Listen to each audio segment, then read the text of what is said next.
Hot Toy Star Wars dito. Sideshow. Ayan. Kompleto tayo ng mga troopers, mga sideshow niya. Guys, marami tayong restock dito. Pakita ko lang sa inyo. Dito puro tayo mga Japan. Mga Gundam, mga binibuild, mga kits. Ito, statue, mga action figure. Ito, hindi siya closet. Dapat pang ano to eh, pang mga damit to eh. Ayan, laruan din. Puro laruan eh, no? Kasi ito puro Hot Toys. Ayan, magsasawa kayo sa Hot Toys dito. Hot Toy Star Wars dito. Sideshow. Ayan. Kompleto tayo ng mga troopers, mga sideshow, ganyan. Mga clone commanders. Kung fan kayo ng mga clone commanders, meron tayo kompleto yun, no?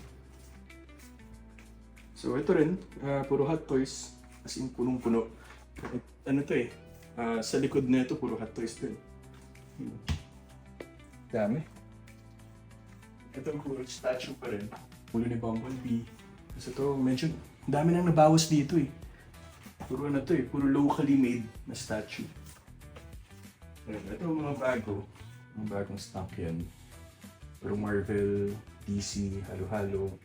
Halo-halo rin na ano, DC. Tapos puro 1/6 scale din dun. Tapos kung makikita nyo dito, statue. Puro XM Studios, Sideshow, tsaka kung ano pa, Prime 1. Meron tayong Prime 1 na Batman dito, tapos puro DC dito naman. Kung may nakita kayo dito na gusto nyong item, pwede kayo mag-PM sa page. Or pwede nyo i-comment ko nung item yun. So yun lang guys, thank you guys for watching, next time ulit.